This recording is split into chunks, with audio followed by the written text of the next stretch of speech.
Go, right?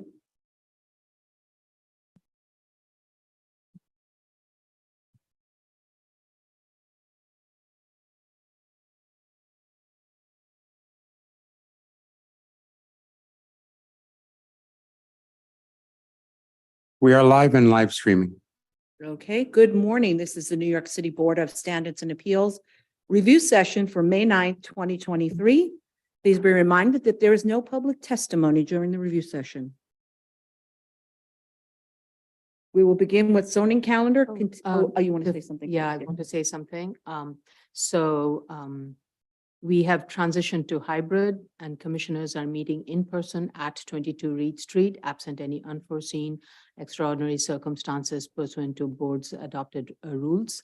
Applicants and public may appear in person, but more importantly, hybrid mode allows all applicants and participants to join in virtually.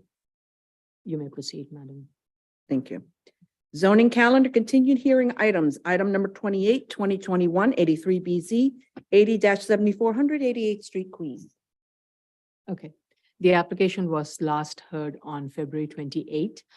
The board was overall satisfied with the revision made.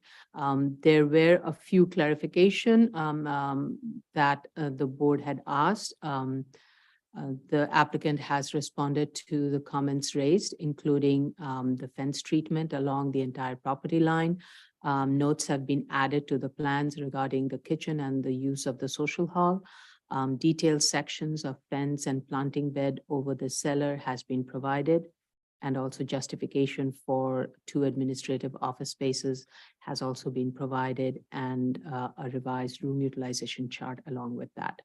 And at the same time, we also have received testimony from neighbors opposing the proposed project. I would say overall, I'm satisfied with the submission and the applicant's responsiveness to all the board's comments. And I just kind of want to make it very clear that for a house of worship, it is permitted use in the zoning district. And for a variance, an applicant needs to show the programmatic need to justify the need for the variance. And in this case, I feel the applicant has met those findings and I'm satisfied with it. Vice Chair Shibata. Thank you. I agree with your statements. And I want to briefly state that when reviewing a variance for a house of worship, we are dictated to the confines of the Cornell doctrine with regard to our discretion and what certain assumptions are. And I have no further comments. Thank you. Commissioner Otley Brown. I found the final submission to be satisfactory, and I have no more questions. Thank you. Commissioner Shetta. Thank you, Chair. I do believe that the last submission was very responsive and it did actually mitigate most of the concerns that the community and the board had before. I see that they added the section identifiers to the drawings. This was, I believe, one of my comments. Also, they added the note regarding no commercial catering and no banquet hall on site. They added this to one of the drawings. I want to thank them for that. I do believe that they have met the finding and I'm satisfied with the application. Thank you. Thank you. Commissioner Yoon. Thank you. I agree with all the comments made. It's a minor comment, but I think we had requested an FAR study since they were seeking that waiver, and I didn't see it in this submission. I think the way that was responded to was by providing, it's a question of what is built and how it is perceived. So it's a neighborhood context really where we were trying to get the response of the FAR. And the way the applicant had responded to that was by providing photos of various buildings that were built in that neighborhood that have the appearance of similar height and bulk as the existing, the proposed building in terms of the height of the building and how much of a footprint they occupy within the site. So I recall, I think majority of the board members were satisfied with that response, with that submission and felt their FAR was justified. I mean, from a neighborhood context point of view, but the rest of the FAR is more driven by the programmatic need, and that has been significantly shrunk from what the applicant had previously asked to meet the programmatic need. You're right. I apologize. I didn't update my notes, Okay, that's but fine. I do recall that now. Thank you. Thank you. Yeah, Chair, please. Yes. Yeah, this Commissioner Commissioner Shera, yeah, I just want to add also on this point, they elaborated on the room utilization chart. They provided some extra information on that. So that helped rectify the argument that they need the floor area that they are proposing. Yes. Okay, thank you. Next case, please. Item number 29, 2022 41BZ, 12205 Merrick Boulevard, Queens. Okay. The application was last heard on February 28. The applicant has provided its response to the comments that were raised, including noise from AVC, details of the proposed sound attenuation fence and lighting fixture, trash enclosure material, response regarding pest control. Lighting plan has been updated to reduce the lighting lumen level extending to adjacent residential lot line. DOT has determined that the traffic analysis is not warranted. DOT also has provided additional comments regarding signage and conditions related to the sidewalk and curb cut construction. DOT notes have been included in the revised plan. I was satisfied with the response of the applicant. I do not have any additional comments. Vice Chair. Madam Sorry. Chair, before we go, just one thing, I remind the public that this is a review session, so whoever, Mr. or Ms. Markowitz, please step out of the room. This is just a review session, so you shouldn't be joining as panelists now. Thank you. Sorry, thank you. I'm sorry. Thank you for that clarification. Vice Chair Shibata. Thank you. I was satisfied with this application. I have no further questions. Sorry to interrupt you, everyone. Commissioner Otley Brown. I was satisfied with the submission given, and I especially was satisfied with the reasons given for having a drive-through at this site versus cafeteria style seating. And while I do think that it is the owner's prerogative how they want to develop their site, I do appreciate them addressing the issue for the community. I have no more questions. Thank you, Commissioner Otley Brown, you're right. The use that the applicant is proposing, it is a permitted use, and it is a business decision that is not before us, but, and I agree with you, the explanation provided is helpful. It is in response to the community concerns that were raised. Thank you. Commissioner Sheta. Thank you, Chair. I see that the submission was responsive. Again, they addressed the community concern regarding the just having drive-through facility, not dine-in portion of a restaurant. I saw that they submitted responding to the noise issue. They increased the height of the fence to 8 feet. Also, they added the note regarding the radio and controlling the noise on site. Landscape was updating. The lighting plan was updated as well. So globally, I do believe the submission was very responsive, and I'm satisfied with that. Okay, thank you. Commissioner Yoon. Thank you. I have nothing further. I just have a question. It wasn't quite clear to me, the letter that we got from DOT, if that's a sign off or not. Can Ms. Benke confirm that? I don't believe that was a sign off. So we transmitted the response to DOT for their review on May 1st, and we're waiting their response. Okay. All right. So we're still waiting for DOT. Okay. Item number 30. Thank you, Ms. Benke. Sorry. Item number 30, 2022 52BZ, 2221 East 13th Street, Brooklyn. I am just writing. Okay. The initial hearing on this application was held on March 28. The applicant has revised the plans in response to board's comments, especially to reduce the bulk of appearance of the building along the rear lot line. And this was done by sloping the roof. And the commission had, the board had also asked the applicant to dimension the porches and the balconies. Those have been provided, so I'm satisfied with the recommendation, with the revision, I'm sorry, and I would recommend that we close this if there aren't any other issues. Vice Chair Shibeta. I support closing this application. I have no further comments. Thank you. Commissioner Otley Brown. I have no issues. Thank you. Commissioner Sheta. I have nothing further to add regarding the closing. I believe we're going to close after listening to after giving the applicant a chance to. Yes, Yes. I'm just Yeah. making that recommendation. Thank you. Thank you. Commissioner Yoon. Thank you. I have nothing further. Okay, thank you. New cases, item number 31, 2022-65BZ, 2503, 2519 Coney Island Avenue, Brooklyn. We received proof of service for initial filing and public hearing. Community Board has voted to approve this project.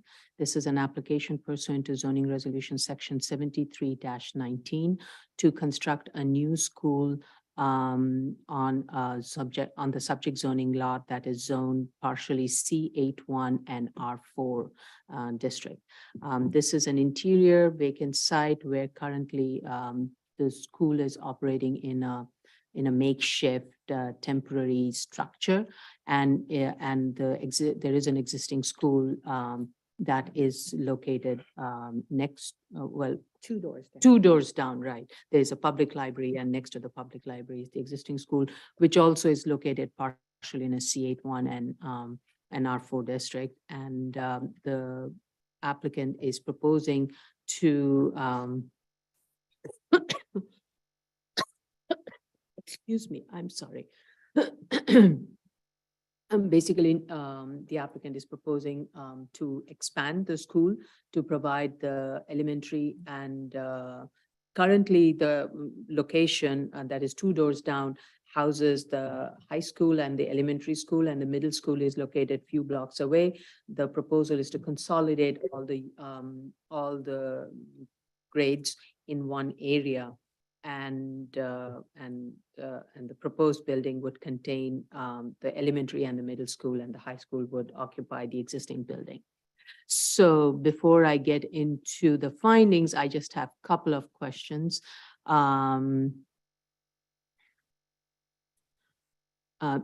With regards to the existing school, the applicant needs to provide more information regarding the existing number of classes, students in the elementary and middle school, current operation at 2533 Cross Island Avenue. The statement of fact needs to describe the proposed program and how the proposed classroom will meet the need. For example, like, will the gym be a shared facility with all grades, elementary, middle, and high school? No information was provided with regards to an as-of-right use on this site.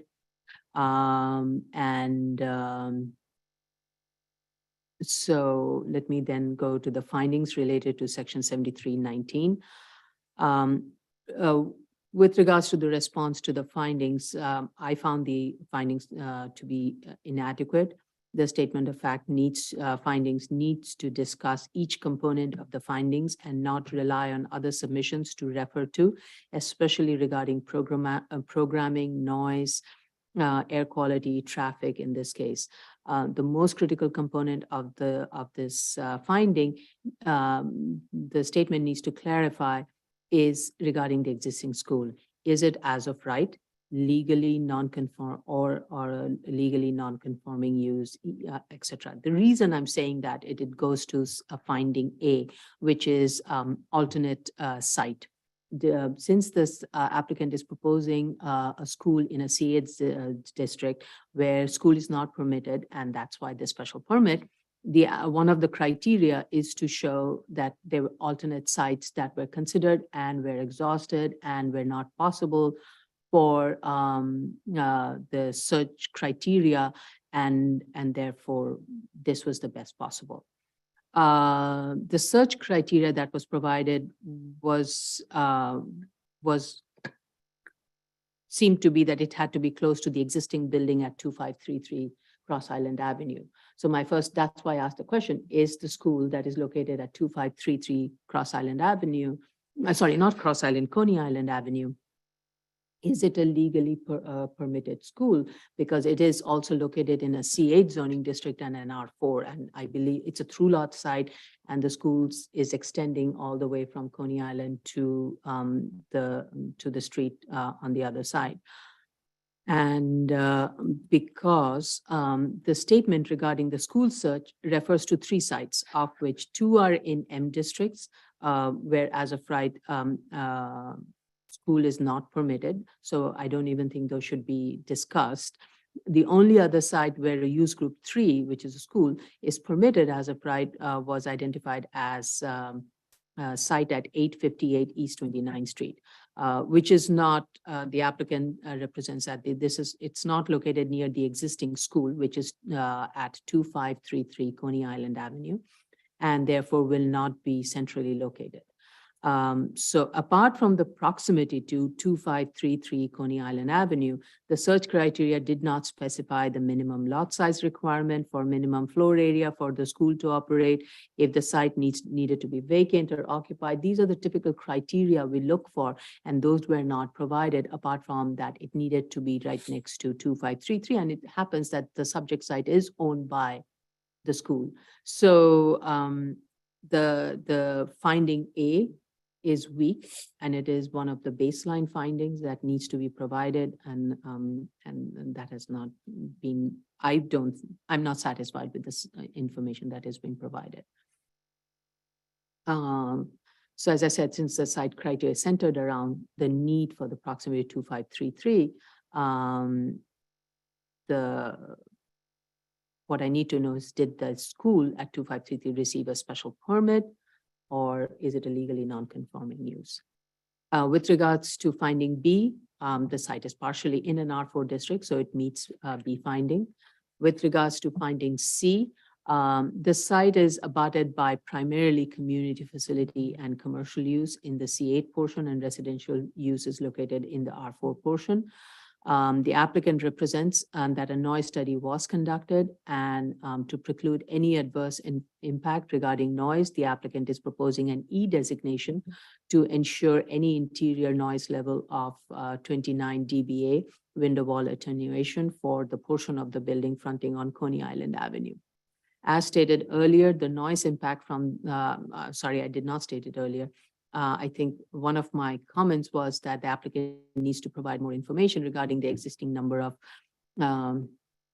needs to indicate on the rooftop recreation area and meditation garden type of noise attenuation measures being proposed, height and material of the fence. Especially, I'm concerned about the rooftop on the 2nd floor, as it is close to the residential home and the rear lot line, and also the meditation garden. So the air quality, so that is one of the noise impact analysis. I do not know if it has been done, and what Ms. Benke has her hand up. Oh, sorry, Ms. Benke, go ahead. Hi, we did recently issue comments on this, and we did ask for information on the meditation garden area. I don't believe an E designation would be necessary, as we usually incorporate all noise measures as a part of the project. It might be an error in the EAS. So. Okay, and you mean the E designation? Yes, yes. Yeah, I think it would still be a commitment, but not an E designation. I see. Okay, so it's stated in the statement findings. Yeah, I think we asked them to remote that at one point, but it might not have happened yet. So. Okay. Thank you for that clarification. That was another question I had, was if it needed, how does one determine that? Mm-hmm. Okay, thank you. Thanks. So with regards to the air quality analysis, air quality analysis determined that there would be no significant impact. My question is, what about the mobile sources from the buses from the school drop off and pickup? Is that being considered? and we need a DEP sign off, I believe. With regards to finding D, and this is where a lot of the questions, actually pretty much none of the questions have been answered, I feel. That is, one is, what is the status of the phase 2? I saw a reference to it in the report. The applicant is proposing that there'll be 6 buses that would be dropping off and picking up elementary and middle school children. The statement of fact needs to discuss the existing number of school buses serving the middle and elementary school. And it needs to provide the modal split for the elementary and the middle school. There was some reference to high school, though. Ms. Benke, you have your hand up. Is it from the, okay. So, there was some reference made to the modal split for high school, but not for the middle and the elementary school. And since the proposed school is going to be for middle and elementary, we need to know that. Are there any after school programs, and what is the modal split for after school program? Will there be gym use after school hours? Is there currently a bus drop-off pickup area for 2533 Coney Island Avenue School Building? If so, where is it located? Will there be a need for new drop-off pickup for the proposed school? All of these documentations, all of these information needs to be provided in the statement of findings. We shouldn't have to go through different sets of documents to piece it together to help facilitate the narrative. I don't know if you have received any feedback from DEP or school safety regarding the school. Those are my initial comments, Vice Chair. Ms. Prenga has a hand up. Oh, okay, Ms. Prenga, I'm sorry. Sure. Yes, Ms. Prenga. Sorry, Vice Chair. Hi, thanks. Just because you mentioned school safety, we did send it to school safety for review, but we didn't have enough information until recently to send it so they could start reviewing it. So it was like pretty recent that we sent it out. Thank you. Thank you.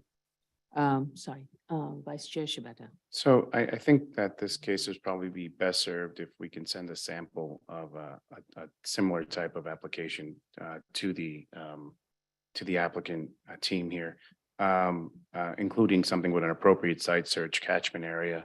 And I agree with your comments. In particularly with the A and D of the statute.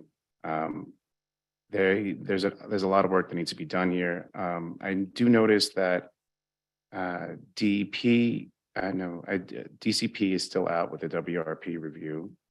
And This requires a WRP review? I believe it does, doesn't it? That's probably best for Tracy. Tracy, Ms. Benke? It's a WRP because it's in Coney Island, isn't it? I'm checking on that. Sorry, I don't know offhand because we didn't send most of the items out for review yet because we were still missing information, but I can check if this will require a review. Okay, thank you. Other than that, I don't want to be repetitive. I have no further comments, no additional comments. I agree with you. I think a sample application would be helpful in this case. Ms. Prenga, please look into a sample that can be shared with the applicant. I shared a site sample, site search, but I'll send maybe a whole application, like a statement of facts as well and such. Yes, thank you. Commissioner Otley Brown. I agree with both of you that the submission is weak in terms of meeting the findings.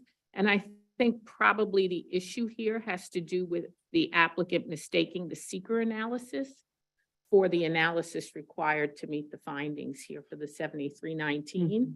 And so therefore, a lot of the things discussed in the seeker analysis have to do with their perceived assumption that because there is the existing school next door, they only have to focus on the differential.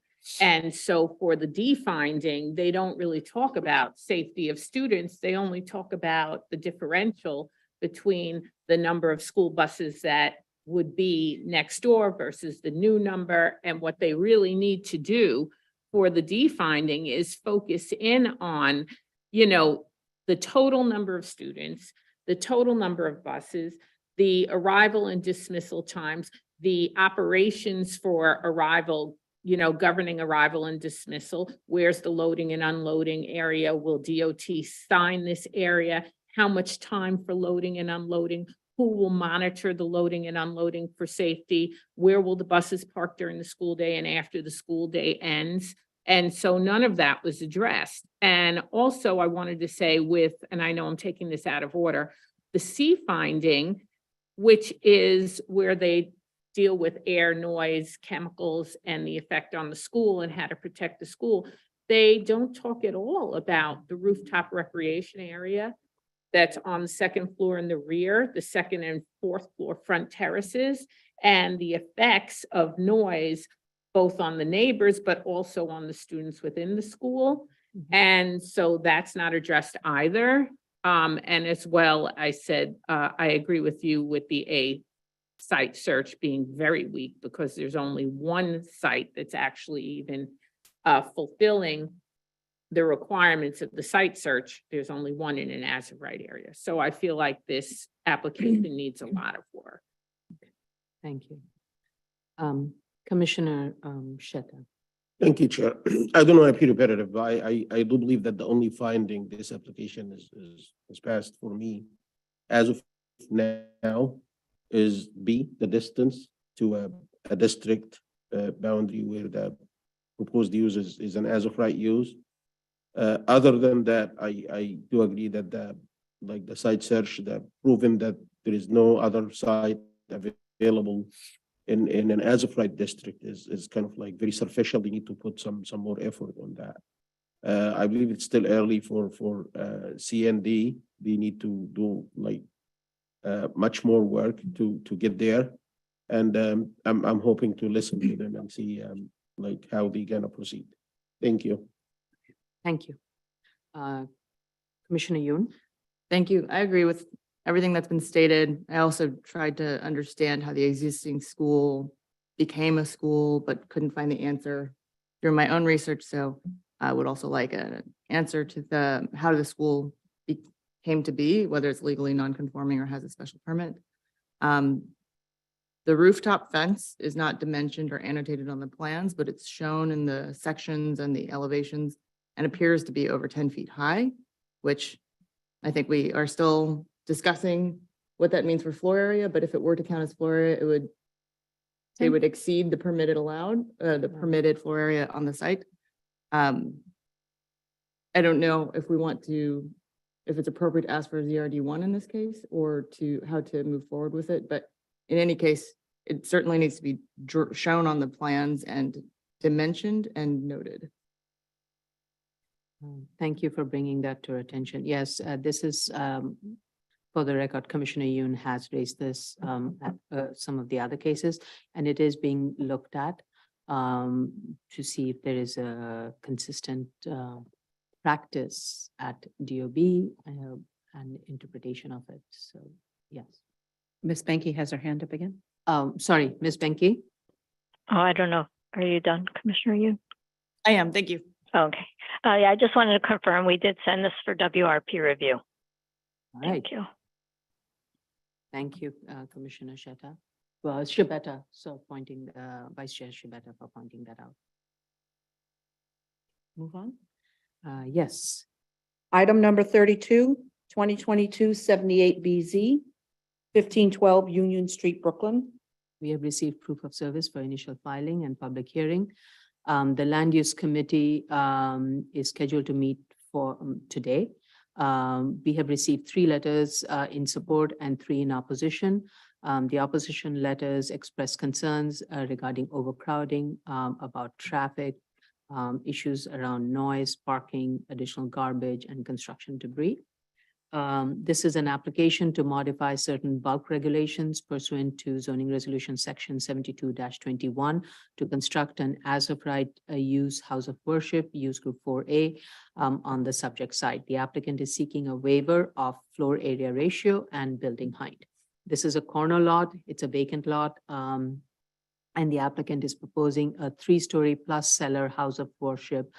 And so before I get into the findings, I have some comments on the submission. in terms of review. First of all, while the drawing, the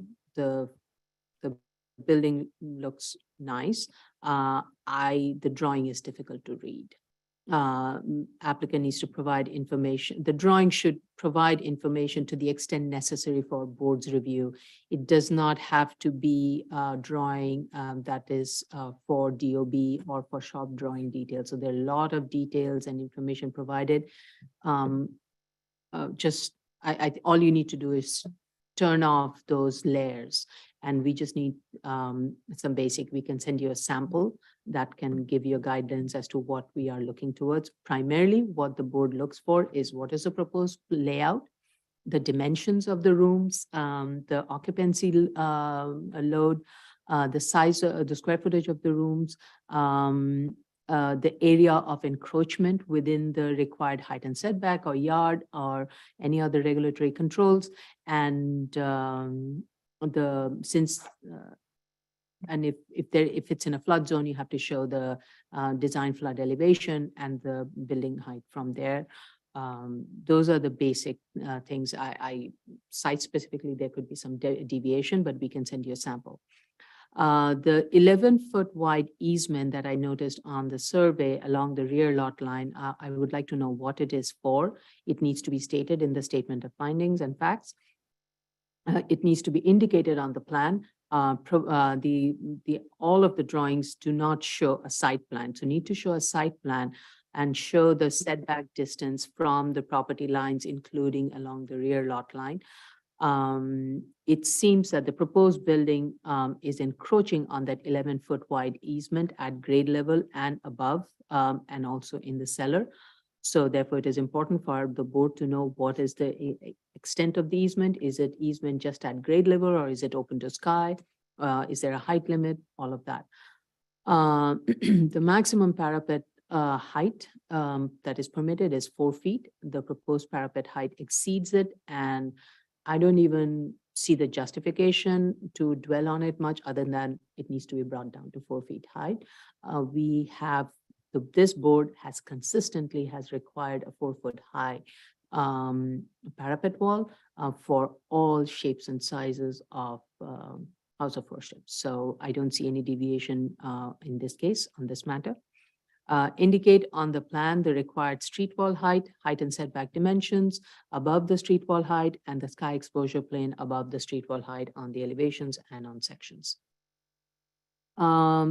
With regards to the proposed plan in the cellar, my question is, why does a warming kitchen need refrigerator and freezer rooms? With regards to the as-of-right plan, the statement of finding and facts need to describe and discuss the as-of-right project in greater detail and indicate how the existing zoning regulations inhibit an as-of-right development from meeting the programmatic need. So with that, let me move to the findings related to 7221. The board has recognized the schools that schools and religious institutions are entitled to deference per Cornell doctrine based on programmatic needs. So the applicant has provided a programmatic need. However, I would say the statement of findings is inadequate. It needs to describe in detail the programmatic need, the operation of the facility, that right from the get-go. And I think a lot of the earlier statements that I made falls in this category also. The applicant states that the congregation was founded in 2001 at 816 Eastern Parkway. The programmatic need growth chart shows 218. Please clarify. And subsequently, according to the programmatic, I think the statement, the congregation moved in 2006 and has been renting several locations for members and activities in the area. So it's the lack of a permanent place impacts the congregant's ability to meet its programmatic need. And the fact that services are held in makeshift situations and logistical difficulties in coordinating. The statement needs to, as I said, the programmatic need is inadequate for various reasons. One is it needs to state the hours of operation, utilize it need, excuse me. needs to provide an utilization rate per space on weekdays and Sabbath and high holidays, provide a breakdown by when men, women, children by age. Uh, In a case that we heard earlier today, the board failed to see the merit for a wellness center for youth associated with a house of worship. And the applicant in that case was removed that space, which was though located in the cellars. It wasn't going to affect the FAR, but it was going to take away valuable space that could have been used for other programmatic spaces. So in this case, also the wellness center has not been afforded deference and it needs to be removed from the proposal. Furthermore, in a predominantly a residential area, the board consistently has not allowed any rooftop activities in house of worship, especially passive recreation area. The proposed utilization chart provides a timeline of when this rooftop area would be used, which would be used primarily during weeknights, 4 p.m. to 9 p.m. and weekends in the midday and from 6 p.m. to 11 p.m. This will be extremely disruptive nature of operation immediately abutting residential uses. So, and as I mentioned, it has the board has consistently not allowed such rooftop use in a residential area. So, and the programmatic need definitely does not justify, has not adequately provided any reasoning for why it would be needed and necessary. And based on the information provided, I do not see the need to allow any rooftop use in this area. There are 3 major gathering areas in the building. And that is another reason why I do not see the justification for a rooftop use.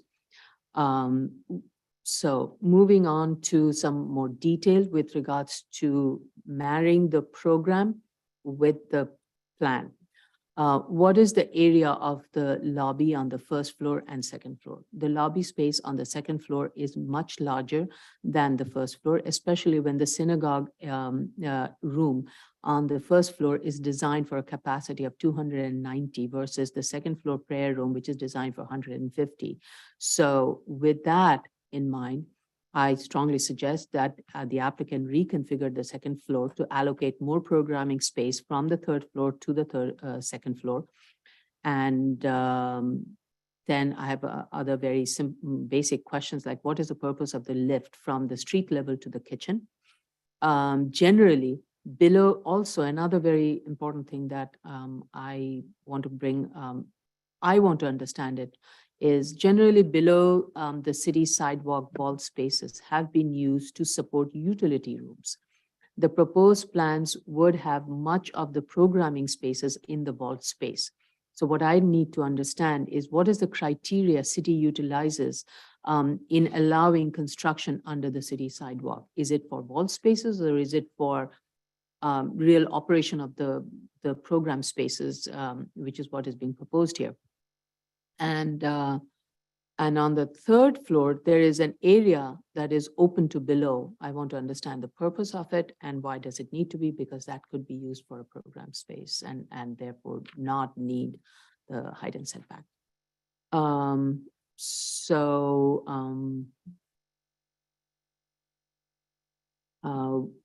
B is not required. Finding B is not required. Moving on to finding C. The proposed building is situated on the property line without any setback.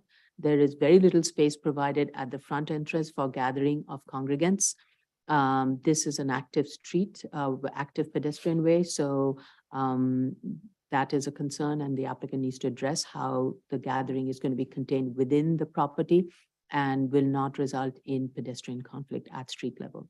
The entrance at the rear on the second floor abuts residential use. Since no site plan has been provided, it is not clear if any buffer is provided or proposed along the rear and the side lot line. More importantly, does the easement even permit such use of that area? No rooftop access shall be permitted, as I mentioned earlier, and elevator bulkheads, stair bulkheads in the rear need to be reduced accordingly. As stated earlier, the proposed utilization of the rooftop passive recreation area would be primarily during 4 p.m. to 9 p.m. and weekdays as proposed. And this will be a nuisance to the surrounding residential use. Then the board has consistently not allowed rooftop use for house of worship gatherings. So need to provide neighborhood building height, street wall height studies to justify the need for the height waiver if only the programmatic need has been established. With regards to self-created, the applicant needs to provide title search chart of abutting lots and the subject lot. With regards to finally the last finding, which is minimal, if it is a minimal ask, I have to say the as of right accommodates 3 floors within the permitted base height. The justification for a height modification, therefore, I strongly do not see has been established. Especially if you factor in some of the recommendations I made as part of as part of the programmatic need. If you tighten some of the footprint, the lobby area, and definitely do not see the justification for a wellness center, I think all the programmatic need can be met well within the as of right envelope. So I am questioning even the need for the proposed waiver, especially for the height and setback and to a large extent, the extent of the FAR. So per as of right plan, all program spaces on the second floor is larger than in the proposed. And if the space laid out is made consistent with the proposed, then the as of right can accommodate much more needed of the programmatic space on the second floor. So thus far, the justification for a waiver of FAR, building height, and street wall height has not been established. All right, that's a very long-winded way. I should have just jumped straight to the minimal, but I wanted to go through each one of the findings. So thank you for your patience. Vice Chair. Thank you, Chair. I entirely agree with your assessment and I agree with your statement on findings. I do want to note that a notice of comment was sent to the applicant in December. That has not been responded to, and much of your statements, some of the things that you said were certainly addressed in that notice of comments. Further, we haven't been able to start interagency review because the secret portion of the notice of comments was not responded to either. So besides this application lacking in potential merit, it's also not, they're not taking the steps to arrive at a resolution of this application either.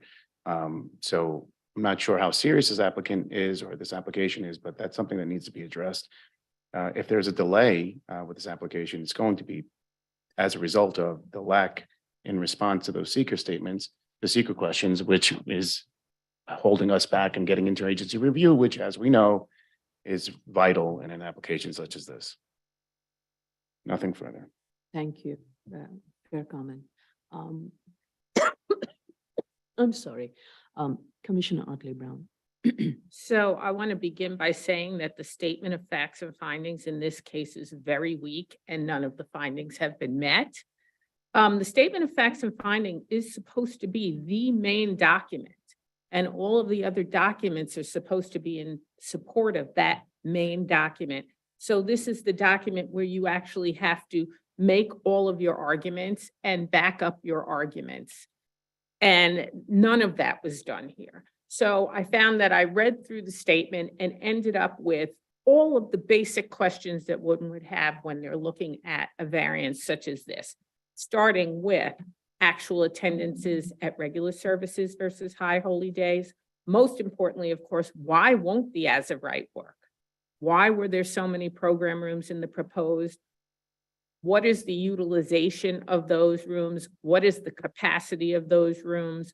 What is the women's program and why does it need an entire floor to itself?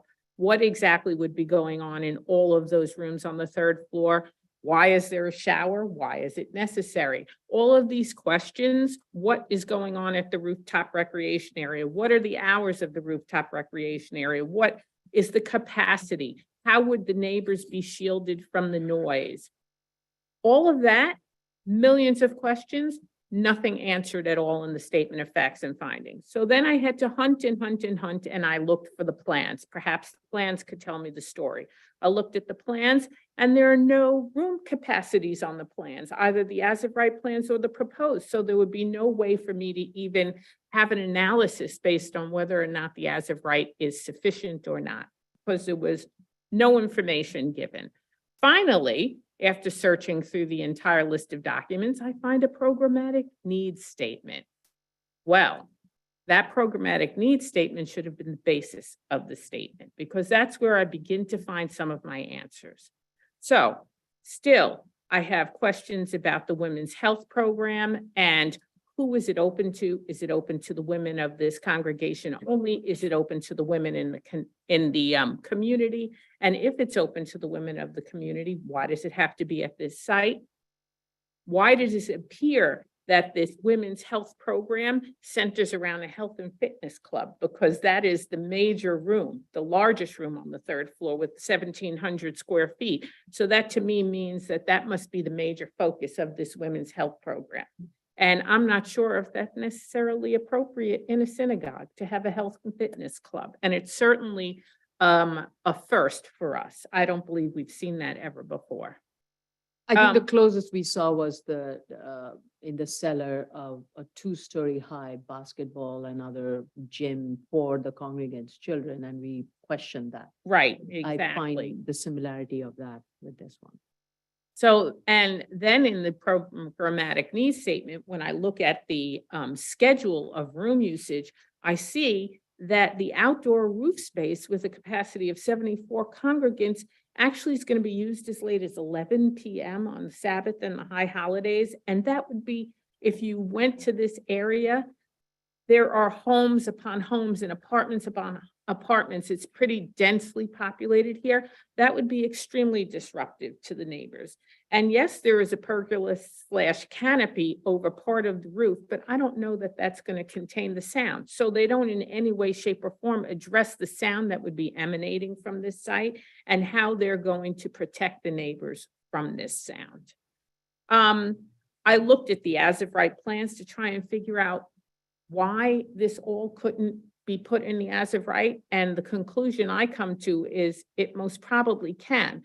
The big issue with the as-of-right versus the proposed that prevents the entire women's program from being accommodated here is the fact that the synagogue height extends to a third floor in the as-of-right, whereas it doesn't in the proposed. And so you have a 35-foot high synagogue in the as-of-right, and you have a 32-foot high synagogue in the proposed. Mhm. But there is absolutely no discussion as to why you need 35 feet or even 32 feet of height in the synagogue. Nothing for us to say that this is even necessary.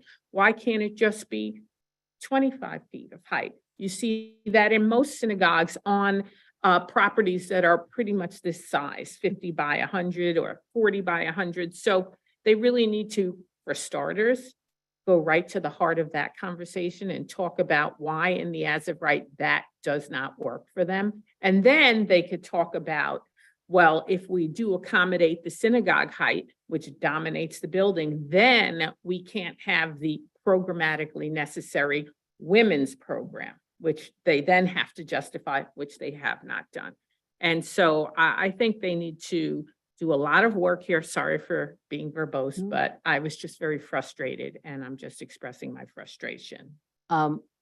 Thank you for sharing your concerns. I do want one clarification. When you said women's program, when you say women's program, are you also including the wellness center in as part of that women's program? Yes, the entire thing, because in the proposed, that's 3 rooms, I believe. Rooms 1 and 2 is wellness center, like the actual medical portion, or what I perceive as the medical portion, plus the lectures, and then the big Gym. fitness center. Mhm. Yeah, so that, if you look at the as-of-right, is really just the fitness center.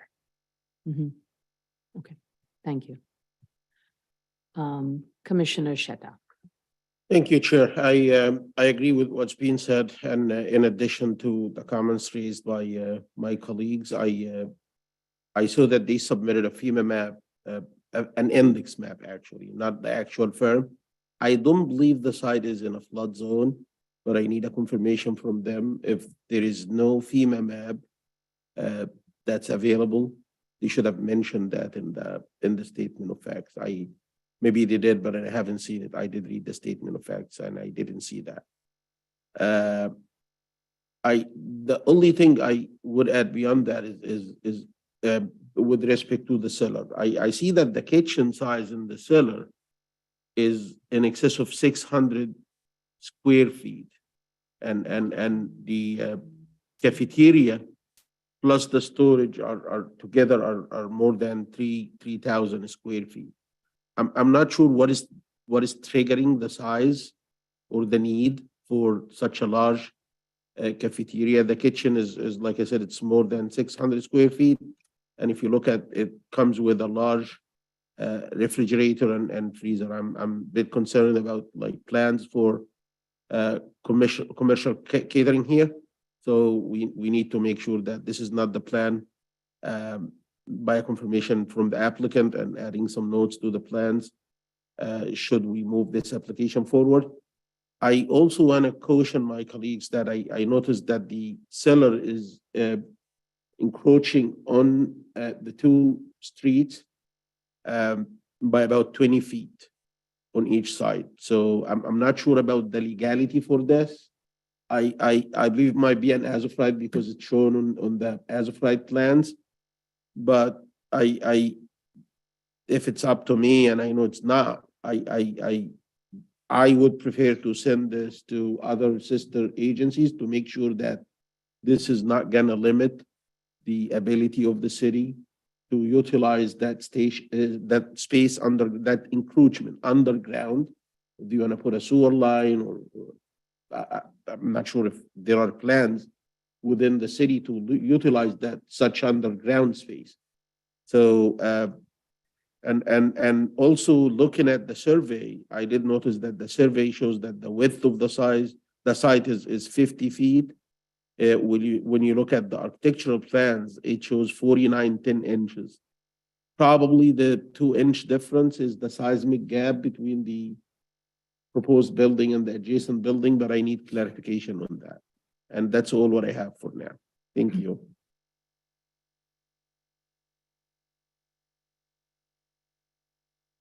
Thank you. Commissioner Yoon. Thank you. I agree with all of the thorough comments that have been made. I wanted to make one clarification on the parapet height. Pursuant to 3342, parapets are permitted obstructions up to 4 feet from finished roof level. But according to the definition of floor area in 1210, if parapets are higher than 3'8", they will count as floor area. So just a note to the applicant upon revision of the parapets, you need to be mindful of both 1210 and 3342 for floor area and parapets. I did notice on the plans and appreciated that the applicant is attempting to obtain DOT revocable consent for the space under the right of way as vaults. I'm not familiar with how that process goes, so similar to the chair, I'd like to understand what the city requires in order to achieve revocable consent. And also aligns with what Commissioner Shetta is saying. I have a couple of relatively minor nitpicky comments about representations for neighborhood context. So I'm going to just share my screen really quickly. And so here on A200, you'll see in the elevation that clearly the bulkhead is visible, as is the pergola, and the neighboring building is shown here. There's no elevation or dimension shown, but you can see the neighboring building, existing adjacent building, 4-story and lower level. It's slightly lower than the proposed top of parapet wall. But when you look at,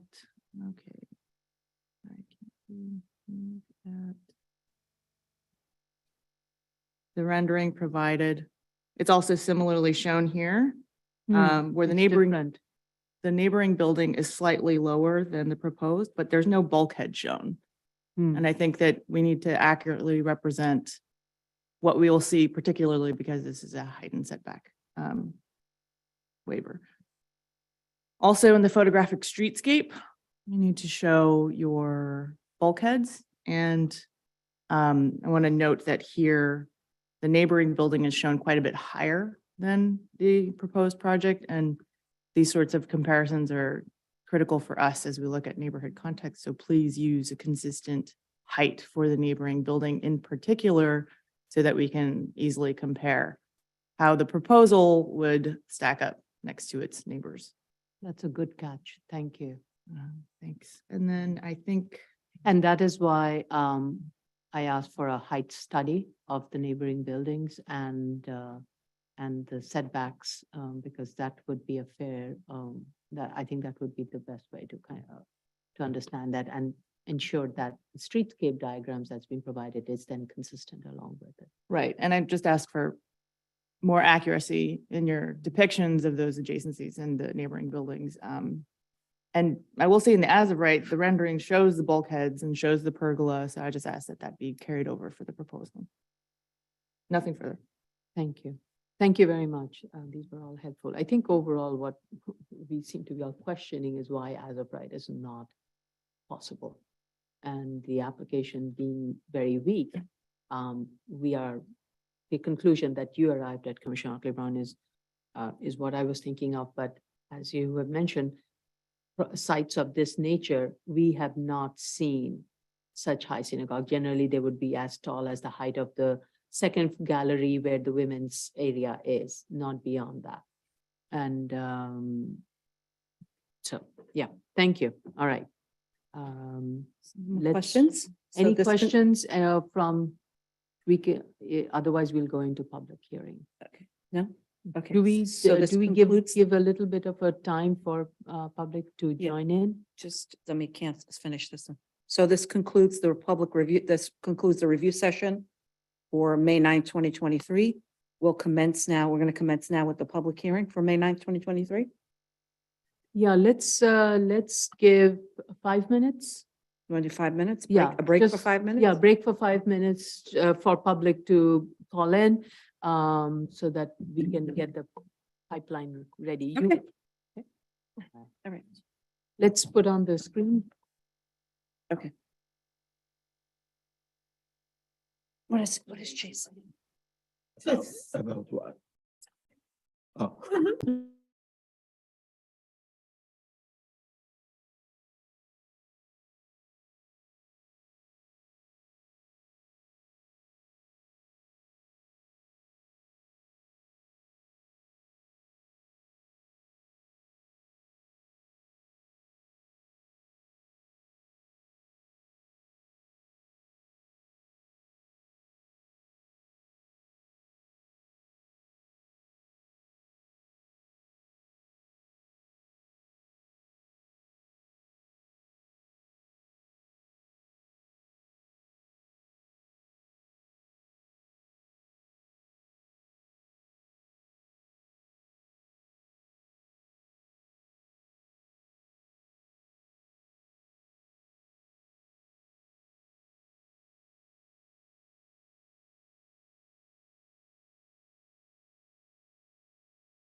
We're on.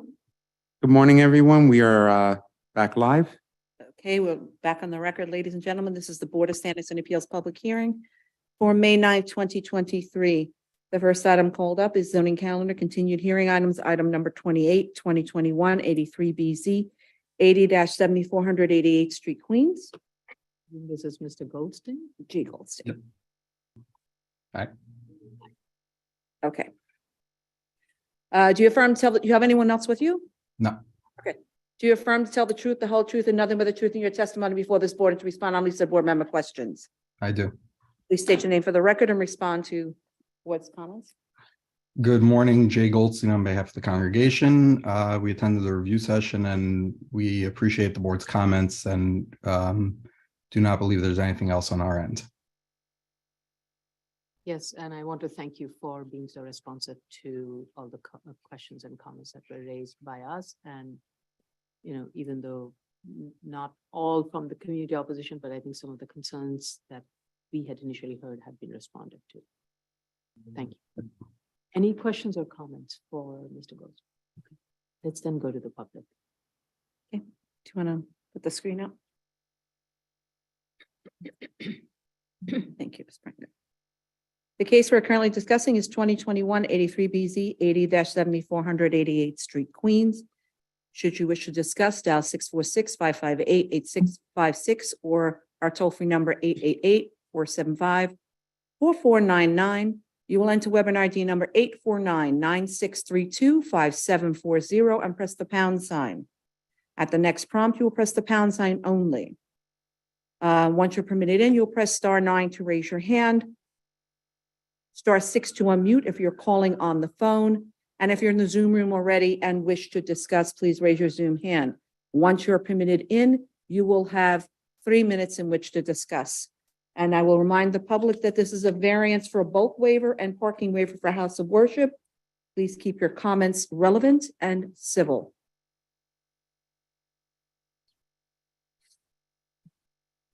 Was Jay sworn in? Yeah, he was. Okay. Oh, you scared me there a second.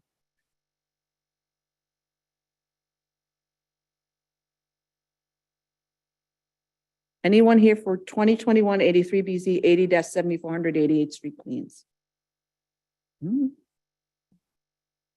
do not see any. No one's hands raising their raised. hands.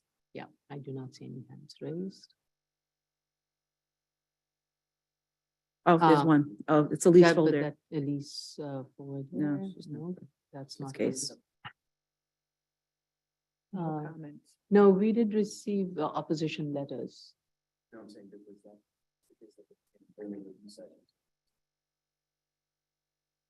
Scans, excuse me? Did somebody raise their hand during the review session? Oh, that was yesterday. That's for the last case. I see. Mr. Ferdinand, he's there again, but that was for the last case. Okay. Okay. All right. Oh, Okay. So since I think we are all satisfied with it, I'm going to make a recommendation to close this application. okay. Chair Shonda, Aye. Vice Chair Shabeta, Aye. Commissioner Otley Brown, Aye. Commissioner Sheta, Aye. Commissioner Yoon. Aye. No Okay. submission is required. I think as Mr. Goldstein, you probably have heard by now, our June calendar is pretty packed.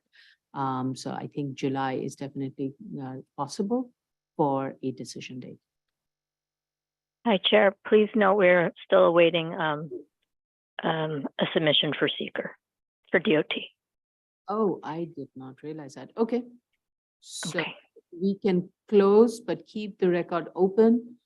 Since the findings have been made, it can be closed, but keep the record open for DOT to complete its review. And if any comments or any recommendation DOT has that requires revising the plans, Ms. Benke, please coordinate with Mr. Goldstein to make those necessary revisions and then provide the revised submission.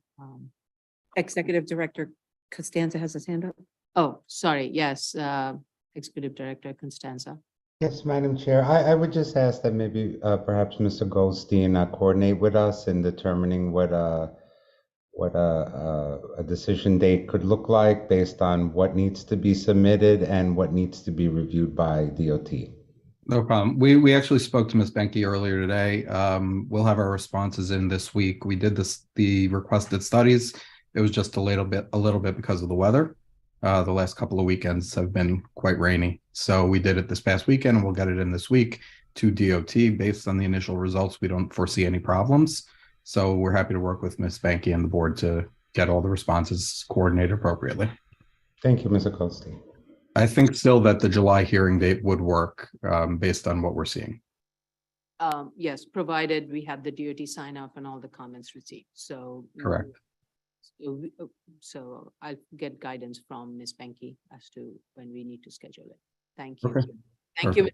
Benke, for catching my mistake. Thank you. Okay, thank you very much. Thank you, Mr. Goldstein. Item number 29, 2022-41BZ, 12205 Merrick Boulevard, Queens. This would be Ms. This will be Fullader. full dare? Yeah. Oh, you're lettering? Yeah. Okay, sorry. I raised my hand too fast. Is there anyone else with in you? the team? Yeah, there's a few people, just in case someone has questions from. That Carthy? Yeah, so Carthy, Tom Whitney, and Demi Prasas, Demi. Let Demi in. Tom, did I let? and then Tom. And then there's a Daron. If you don't see him, Karthikeyan, Demi, and Tom, and you. Anyone else? Daron. And I Jerome. think he was the one that by accident before, you're like, this isn't, yeah, that, Oh, Daron Markowitz? yeah. Oh, okay, so listen. Okay.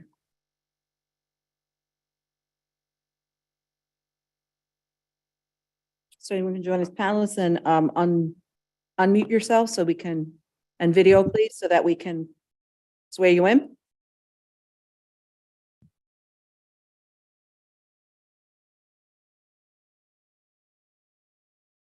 If Daron would join as a panelist, please. And I don't think he needs to speak, so if it doesn't work, we can move on. Okay, Okay. please unmute, Mr. Markowitz. Everyone unmute, please. Thank you. Okay, ready? I don't Okay, see Tom. I don't see, oh, there's Tom Whitney. There he is. Okay, just let him in. Unmute, join as panelist, Mr. Whitney, and unmute, please, and video.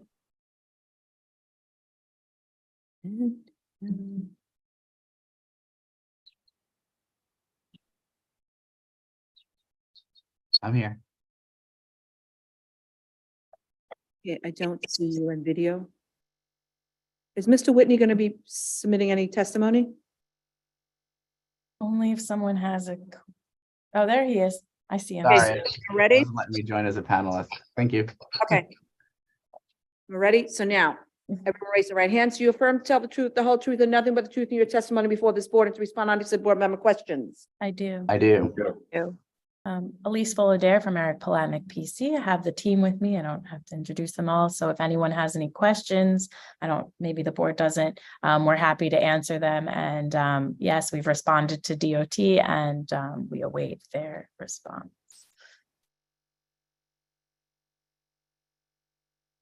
Any other questions or comments? There's some back feed. Somebody should mute. Let's please. go to the public. Okay. The case we are currently discussing is 2022-41BZ, 12205 Merrick Boulevard, Queens. Should you wish to discuss, dial 646-558-8656, or outside of city limits, our toll-free number is 888-475-4499. You will enter the webinar ID number 849-9632-5740 and press the pound sign. At the next prompt, you will press the pound sign only. Once you're permitted in, it is *9 to raise your hand, *6 to unmute if you're calling on the phone. And if you're in the Zoom room already and wish to participate, please raise your Zoom hand, which is a small hand on the bottom of your screen. Once you're permitted in, you will have 3 minutes in which to discuss?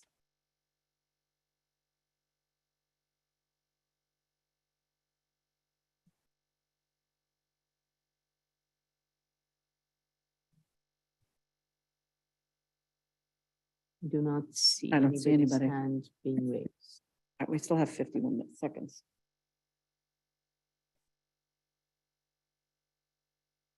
This is why I brought the team, just in case. Appreciate it.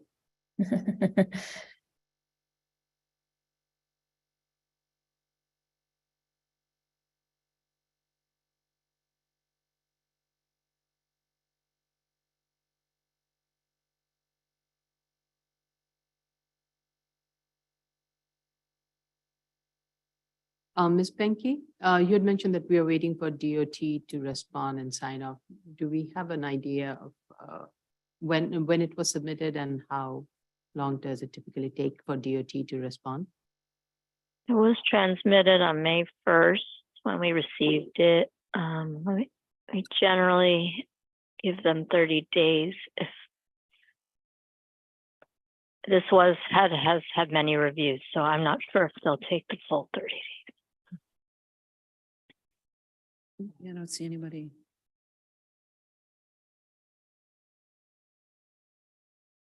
And I believe Demi has spoken to them as well, just DOT, right? So. I'm saying she also is. All right. I think DOT sign off is one of the central elements of the findings, so we cannot, even though DOT has stated it, we need a sign off letter and make sure DOT is fine with the revised plan that's been submitted. So we'll have to keep it open and schedule it for another date and coordinate that with when DOT is about to sign off so that we can use that timeline rather than calling in and then having to adjourn it because we do not have a DOT sign off. Understood. Okay. Okay, next item is item Thank number you. 30. I'm sorry, thank you. No. Item number 30, 2022-52BZ, 2221 East 13th Street, Brooklyn. This is Ms. Altman. Yeah. I think I see her. I saw Yeah, her she's earlier. there. I'm here. Is there anyone else with you, Ms. Altman? There is not. Okay. Please turn your video on.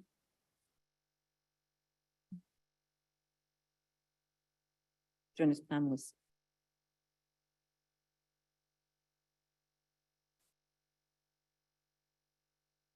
What? My video not on? Let's hit it again. There we go. All right. Good afternoon. Lara Altman from the Office of Lara Altman. We did watch your executive session earlier. Heard your comments. You gotta wait till I swear you in. You're right. Do you affirm to tell the truth, the whole truth, and nothing but the truth in your testimony before this board and to respond honestly to board member questions? Of course. Now state your name for the record. I was so excited for the hearing to begin. What can I say? Lara Altman from the Office of Lara Altman. Once again, we did watch your review session this morning. I don't believe there were any comments. No, there weren't, and thank you for making those corrections. Much appreciated. Any questions or comments from Mr. Altman, sorry. Let's go to the public. Okay, the case we are currently discussing is 2022-52BZ, 2221 East 13th Street, Brooklyn. Should you wish to call in, you may dial in 646-558-8656. Do you want to put the screen up, Jella? Or the toll-free number 888-475-4499. You will enter the webinar ID number 84996325740 and the pound sign. At the next prompt, you will press the pound sign only. Once you're in, press *9 to raise your hand, *6 to unmute if you're calling in on the phone, and if you're in the Zoom room already, please raise your Zoom hand. Once you're permitted in, you will have 3 minutes in which to discuss.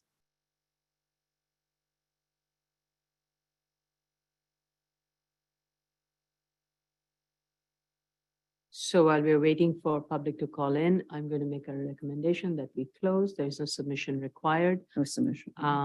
However, I don't think we can schedule this for a vote in June. July is likely. Understood, as soon as possible, of course, please.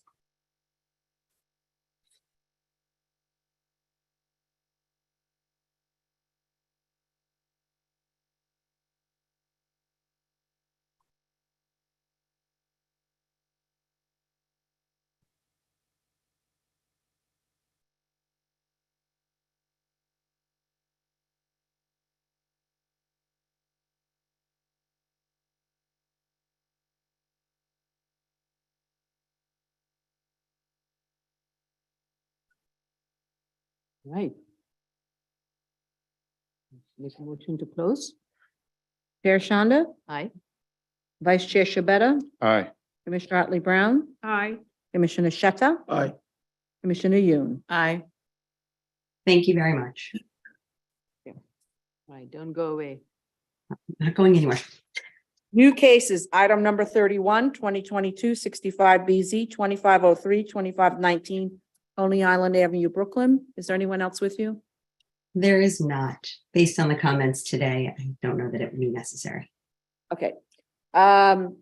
Raise your right hand. Do you affirm to tell the truth, the whole truth, and nothing but the truth in your testimony before this board, and to respond honestly to board member questions? Of course. Please state your name for the record and proceed. Hello again. Still Lyra Altman from the Law Office of Lyra J. Altman. We did watch your executive session this morning, heard your comments. First, I want to thank you for your thorough review and the resulting comments. We are going to revise our documents based on all of your comments today. I think it is too significant to go through each one of them and try to do it at the hearing, and I respect your comments.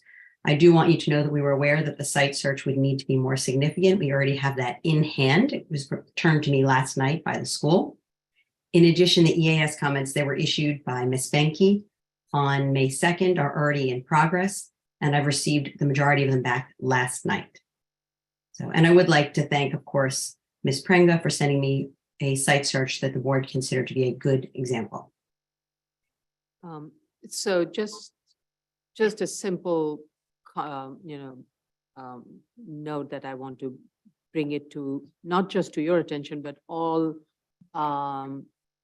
counsels who are representing their client, is that when a notice of comment is sent out from our project managers, it is done, as I think you gathered, the comments that we are raising at the board is the same set of comments that was there in the notice of comments. And it would have saved you a hearing, your client a hearing, because then those would have been, hopefully would have been responded quite a bit, so that some of our comments would have been minimized and we could have proceeded to the next step.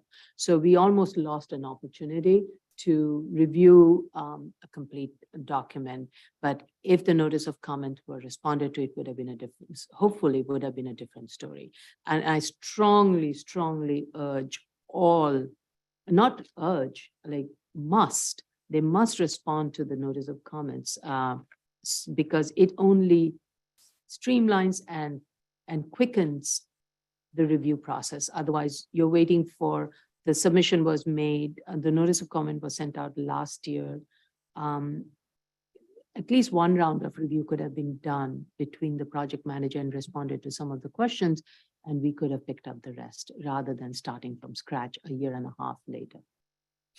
So it's in everybody's best interest to move it, streamline our review process, streamline your process, and save your client and you the time of back and forth between all of us.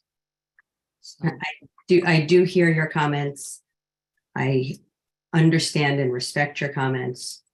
And of course, we did what we could as we did, and we will strengthen this further after this hearing. thank you. All right, let's go to the public.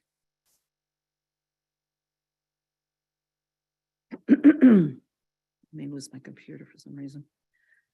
The case we're currently discussing is 2022-65BZ 2503, 2503, and 2519 Coney Island Avenue, Brooklyn. Should you wish to discuss, dial 646-558-8656 or 888-475-4499. Our toll-free number. You will enter webinar ID number 849-9632-5740 and press the pound sign. At the next prompt, you will press the pound sign only. Once you're permitted in, you will press *9 to raise your hand, *6 to unmute if you're calling in on the phone. And if you're in the Zoom room already, please raise your Zoom hand, which is a small hand at the bottom of your screen. Once you're permitted in, you will have 3 minutes in which to discuss. Put the timer on. Why is this not? While we're waiting for the public to call in, Ms. Altman, Yes. going back to Commissioner Yoon's comment regarding the height of the fence and whether that counts towards floor area or not. I would strongly suggest that, while we are also looking into it, that you reach out to DOB for a ZRD1 interpretation regarding that. I'll be glad to do that. We can also, apologize, it's ringing. We can also reach out to our architect and see what information he can provide if he has anything already. Yeah.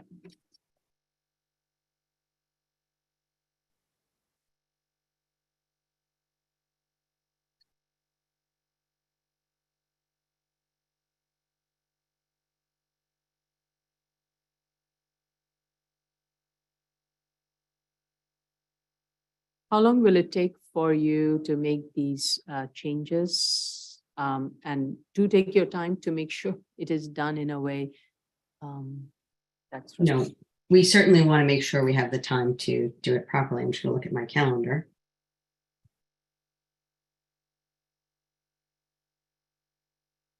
If we can have,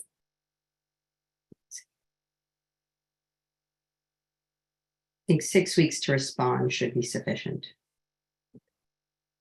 So we're definitely. just to make sure we have plenty of time. So we are definitely looking in July. Do we have more than one hearing in July? 2 of July. We have 2 in July, so maybe the 2nd July. Oh, when is the hearing in July? I apologize. And I think the second one is July 22nd, I believe.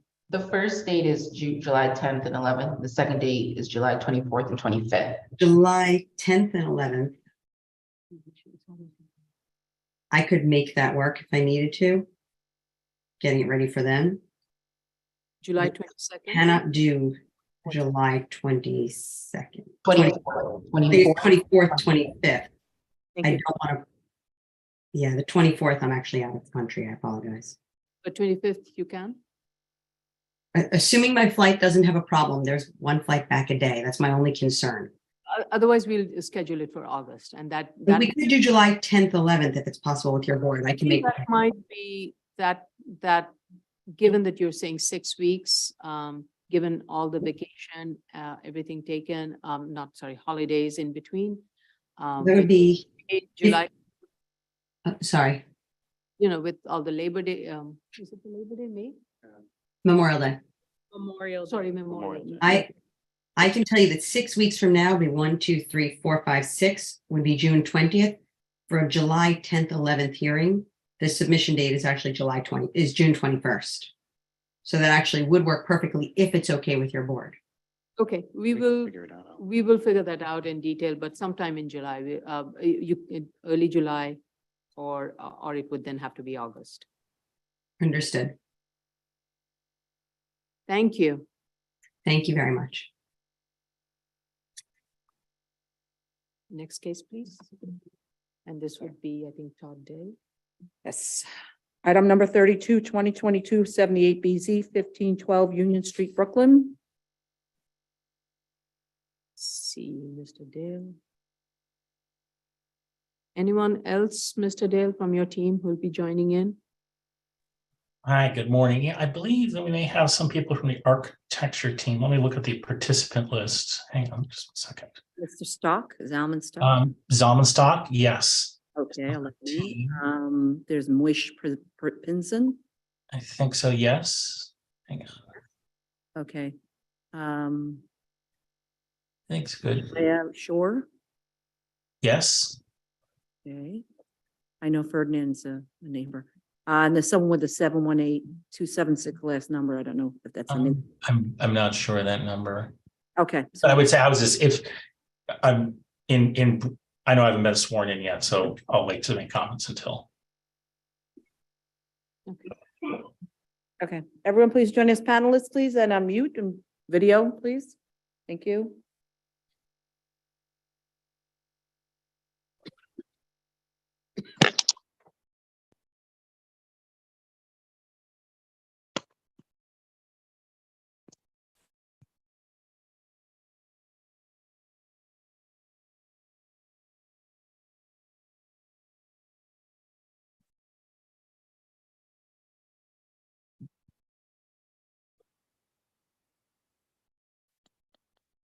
Please put your videos on, please. Join us panelists. I don't see how to put on my video. It should be on the bottom of the screen on the left. My left or right?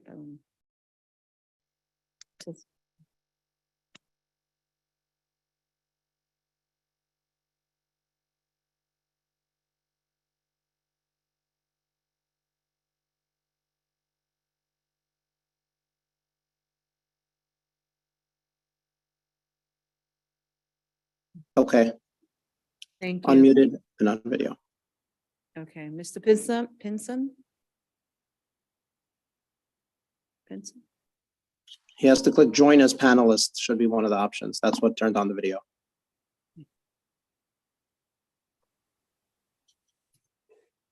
Mute and start video. Is that good? Good. Perfect. Okay. Everyone raise their right hands, please. Thank you.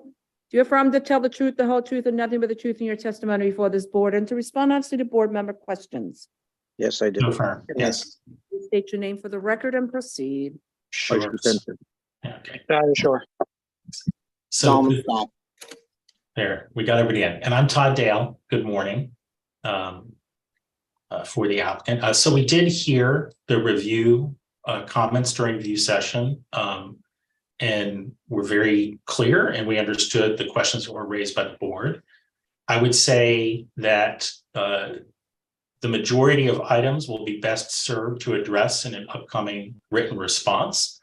But I would just like to just speak briefly to some of those comments, maybe address some of them particularly now, but generally just sort of set an overview for an upcoming written response. You know, the one thing that I do want to address is that was raised in review session is that this application is being taken very seriously.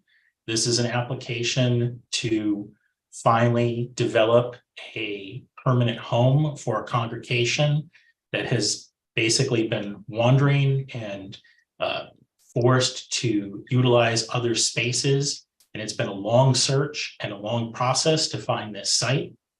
And, you know, the overall principle of the whole design to find the space was to create the perfect home for this congregation after many, many years. I would say that the notice of comments response, just to clarify administratively for the board, is that this case, shortly after it was filed, was assigned a hearing date by the board as part of a new policy.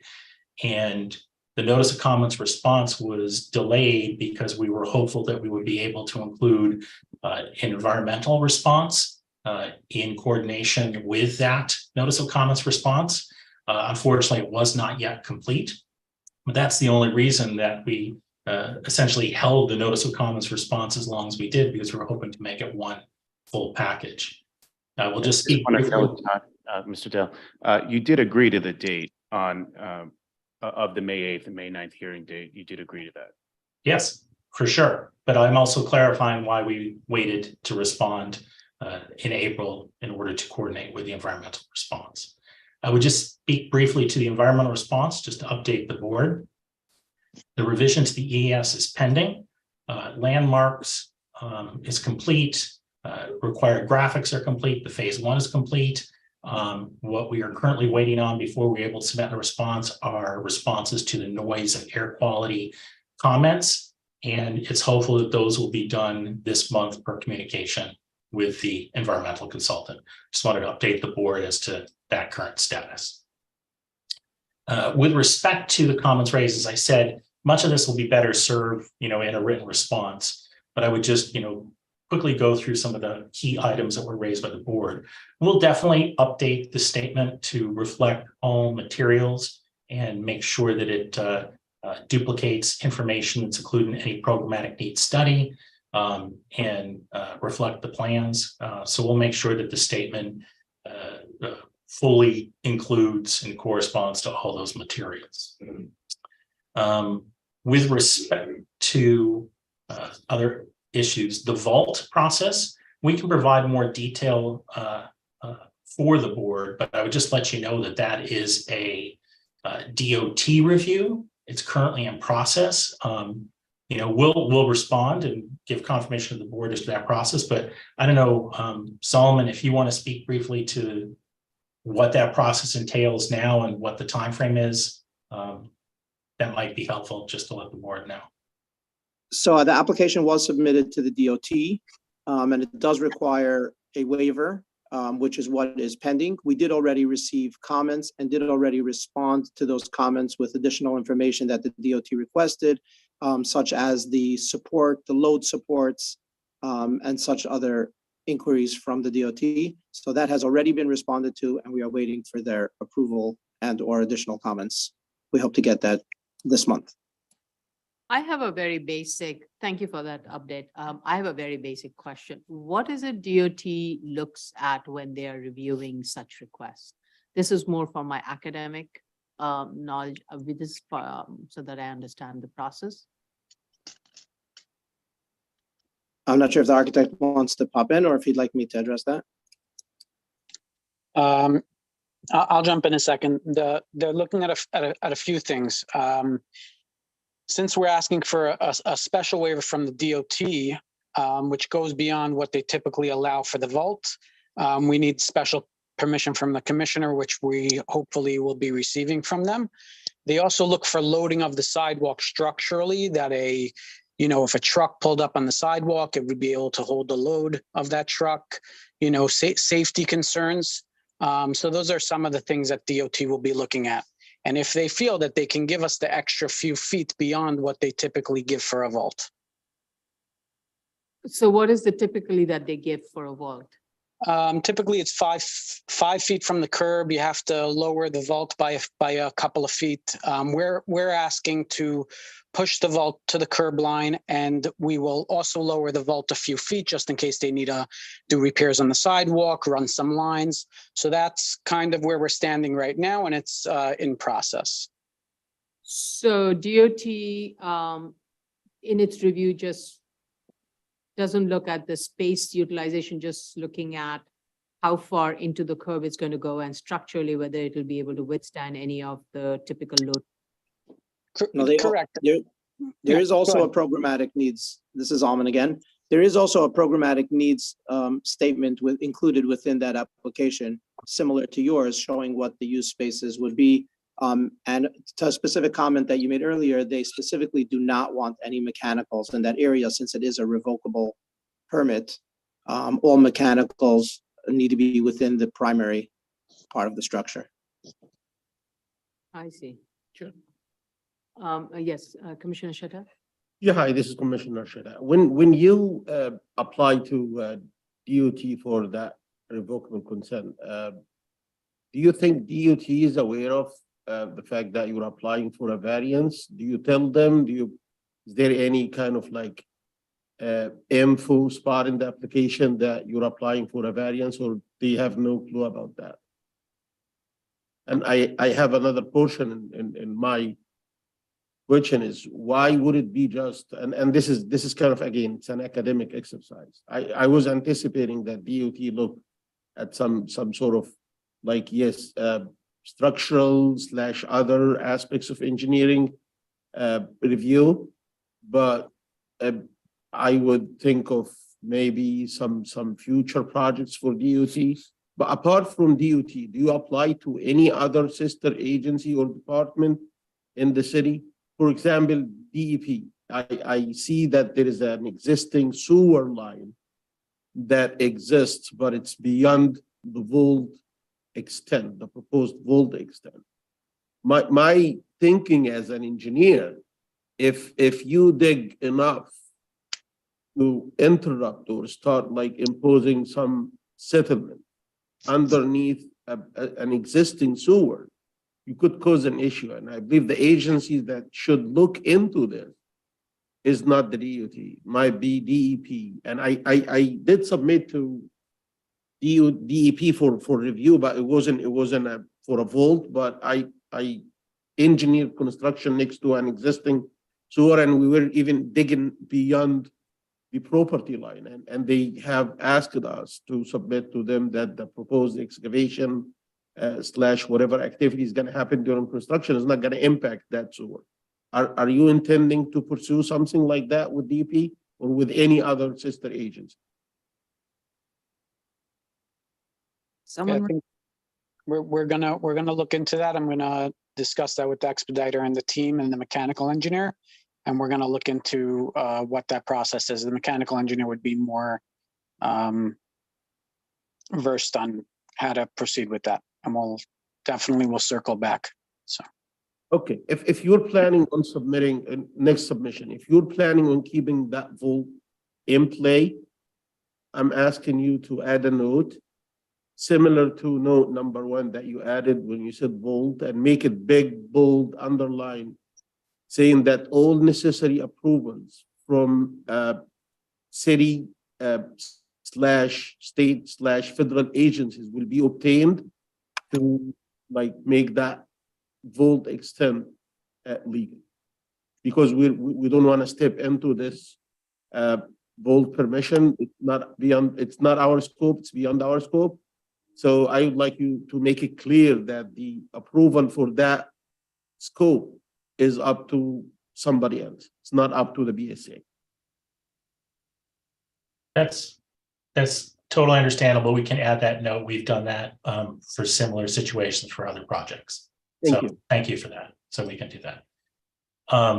With respect to the vault, I just want to sort of link that to a general issue that, one of the key things we're going to do in our next response is to provide more detail so the board understands why this application has been filed, and to differentiate between an as of right development and the proposed development, and why the proposed development is truly necessary to serve the programmatic needs of the congregation. And I think that, I would relate that to the extra time and effort that the, development team is taking to explore the vault option, because overall, as we said, this has been a long process. Many different sites have been sought out for the congregation.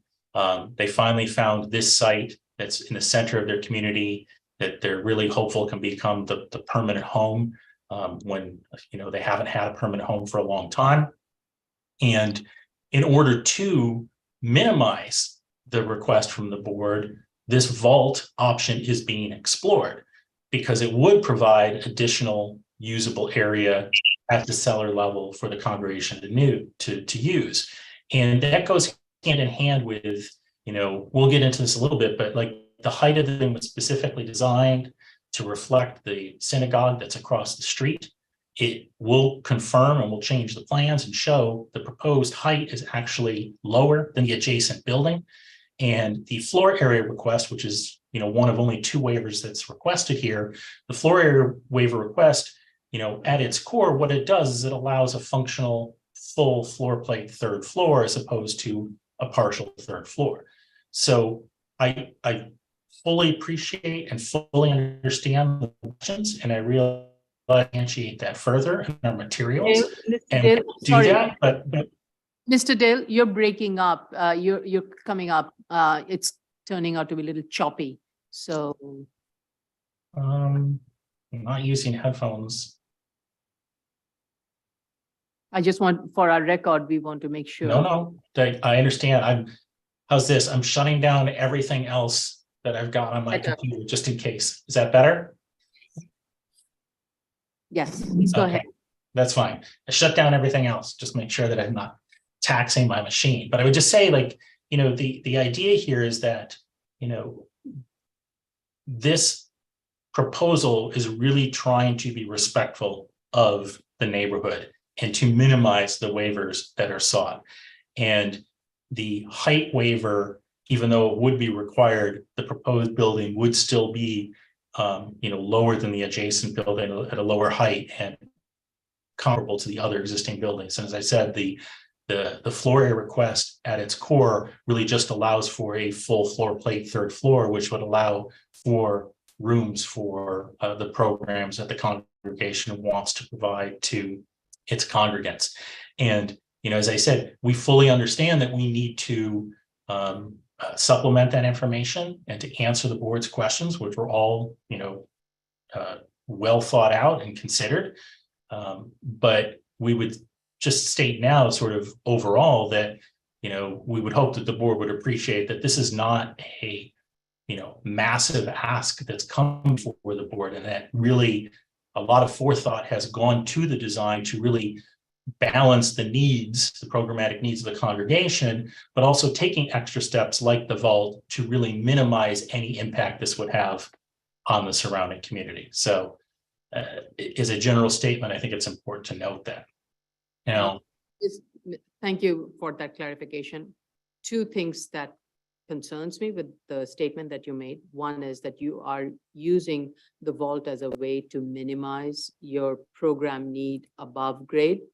That sounds like a great thing, but I just want to let you know, one of the cases that we closed today, there the applicant was proposing below grade, which does not count towards floor area, a use that we just felt programmatically was absolutely not being met and is not something that afforded deference.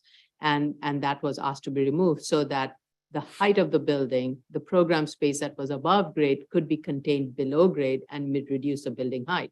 Same goes for whether you're doing it below grade or in the vault area.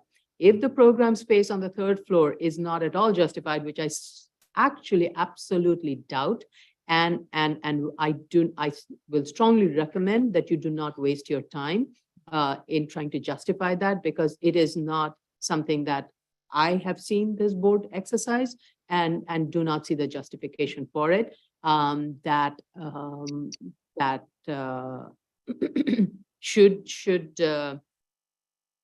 Let's say, should the board not grant the full third floor, you would then take portion of the wellness center and build it into the vault space.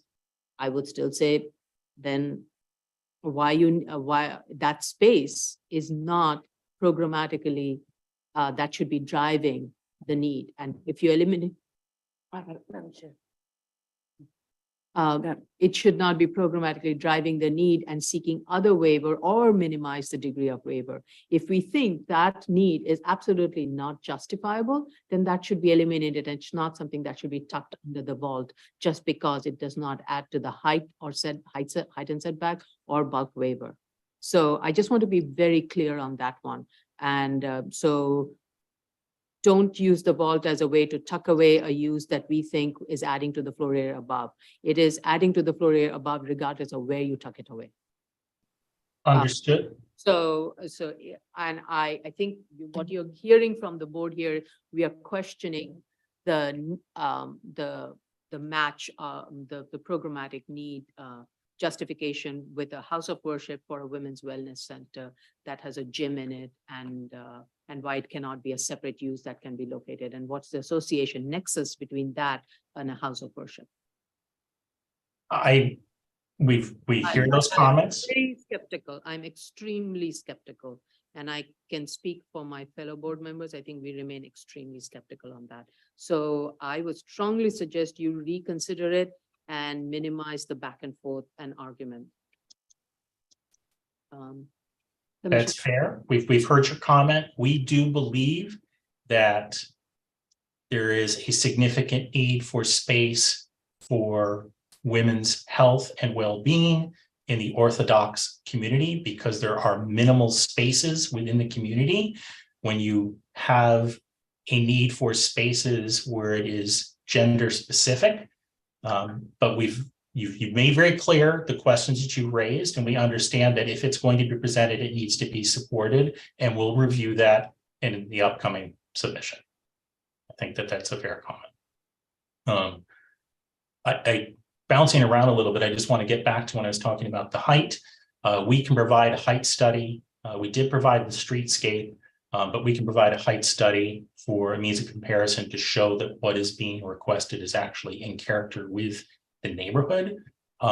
To Commissioner Yoon's comments, we will review one aspect of plan review, and the streetscape and the renderings will be reviewed so that they are all consistent, showing whatever the roof design is across all materials. We realize there's a discrepancy on the one rendering that you pointed out during review session. With respect to the plans, we can review all of the layers. We did provide a lot of information. I realize sometimes it's too much information, but we can review that to see that it's more zoning specific and more focused, particularly on the issues that are before the board, to make it clear to read those plans. So need to discuss what the easement is all about and its implication on the site. That was next on my list. You were psychic there and went to the list. That easement is a ground level access, so we'll provide information with respect to that easement and make it clear on the plan and include that in materials so the board is assured that should a grant be forthcoming, that we're not interfering with any easement requirements. And you need to give us not just the horizontal, but the vertical, what's the limitations, all of that, and provide the easement document. Understood. Yes. No, the full easement document is on our list of information to get to in the next submission. I just want to speak briefly to some of the comments of Commissioner Shetta. We provided. Mr. Dale? Yes. Can I add something to your point, Chair? Before he proceeds on that, regarding what you mentioned regarding the vault, this is Commissioner Shetta. I just looked at the drawings and the zoning analysis. And if you look at the extent that's proposed for the vault, and you add up the area that's being encroached on the street from both sides, it's almost 3,000 square feet. The as of right floor area is almost 11,500. I'm not saying count the vault as floor area. I'm not saying that. I know it's not. But the way I look at this, you're going to the DOT, which is a city agency, asking for a relief on underground. And then you're coming to us asking for a relief above ground. And you're telling us as a board that you're using the vault as an underground space for programmatic spaces utilization. You're gonna utilize this for programmatic needs. I look at this as a double tip, but I'm not going there. I don't want to argue that way. But if you mentioned, Chair, that this case stands a little bit above other cases that we looked at for house of worships. If you add that vault component, I do believe that they need to do something on the height and on the additional floor they're asking for. So if you consider the vault component in play as a relief component that's being asked from the city side, I don't think this point puts that application way above any other case that we looked at for a house of worship. Okay, I'm not going to go, I think we're saying it in different ways. What my point is, if the space below the vault is being used for program spaces, so DOT does not weigh in on what kind of programs, other than being clear that it cannot be used for mechanical purposes. Because it's a revocable consent, because at any time DOT may decide to revoke the consent, then the DOT is okay with having program spaces there. That's a owner's risk that it takes by having program spaces below the vault. We need to be mindful is if there are program spaces that are being put in the vault, those are program spaces that meet the programmatic need. And these are not program spaces that are being put in that we do not agree with and are being put in just because theoretically it's not adding to floor area or it's adding to the building height. Everything contained within this building footprint, vault, cellar, above ground, has to be consistent with the programmatic need that we believe meets the finding. That is the simple answer. So it cannot be in lieu of it and therefore pushing the envelope for elements that could have been fitted into the vault because, so again, I'm repeating myself, but I think it's clear. Vice Chair Shibata, you want to say? No, I just think we have a very long way to get to before we can even start considering that option. Absolutely, yes. But I'm just kind of laying it out as a reason why the bulk has to be looked at in totality, including the space under the vault in terms of the programmatic need. It's not a tuck away situation. Okay, go ahead, Mr. Dale. No, that's fine. I understand. You make it very clear and not to oversimplify, but I would say we will provide justification for all of the program spaces that are shown, regardless of where they are in the proposed facility, so that the board can be assured that the spaces used and requested, regardless of where they are, serve the programmatic needs of the congregation. I think that's been made clear. We understand that. Just simple questions. Commissioner Shatter raised a question about the firm panel. This site doesn't have a firm panel that's issued. That's why we provided the index and pointed out on the index. If you look at the index, I know you have to blow it up a little bit, but there's a little asterisk there. It just shows that they've never issued a firm panel for this section of Brooklyn. So I'm not sure what else we would need to provide beyond the index. Nothing, just this statement. Thank you. Okay. And then we did affirm the index. We'll provide some more information. Again, this goes along with the programmatic needs, but I would just note that Commissioner Shedd, with respect to your question about the kitchen area and the cafeteria area, we'll substantiate that. Much of that is directly tied to the fact that there are multi-day holidays. And when you have multi-day holidays, the additional space is needed, but we'll provide that in submission so that it's clear to the board. Statement. And then with respect to the roof, we'll review that.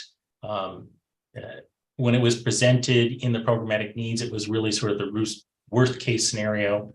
There really was no intention to use this roof space for that long, but we want to provide the worst case scenario to the board so they can review it.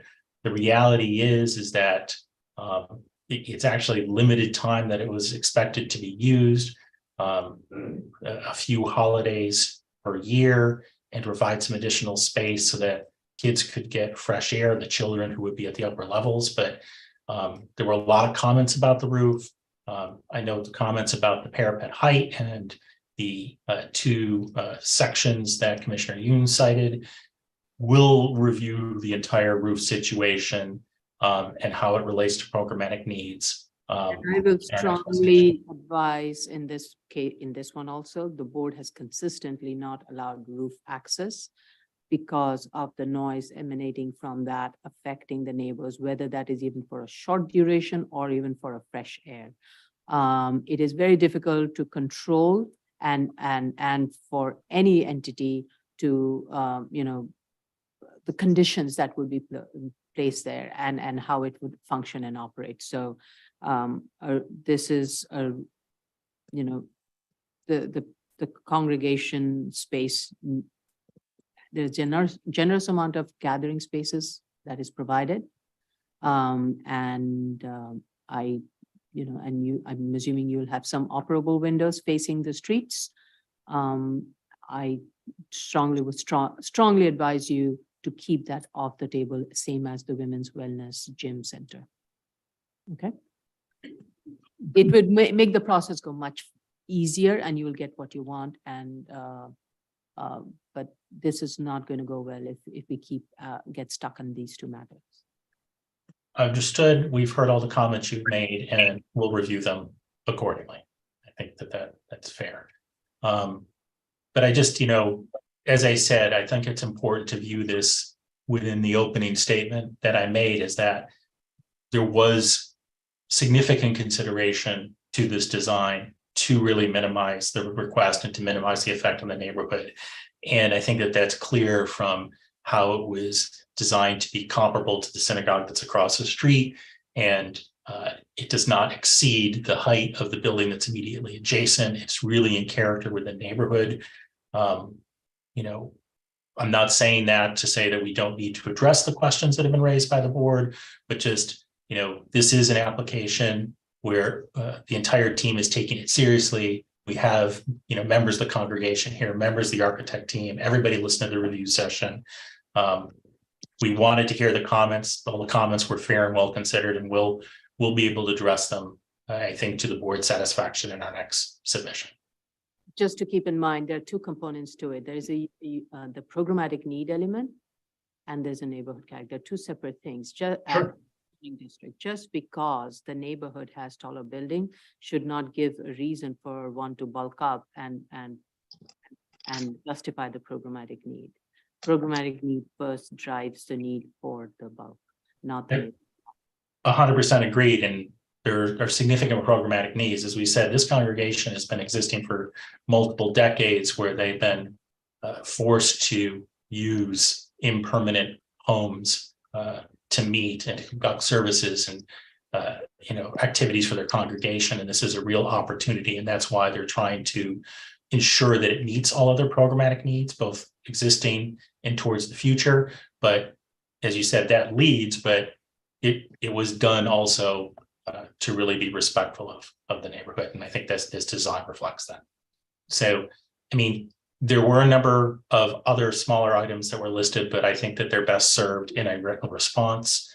And we've received clear thoughts and directions from the board. I don't know if there's anything specific that was discussed at review session that you want us to speak to now.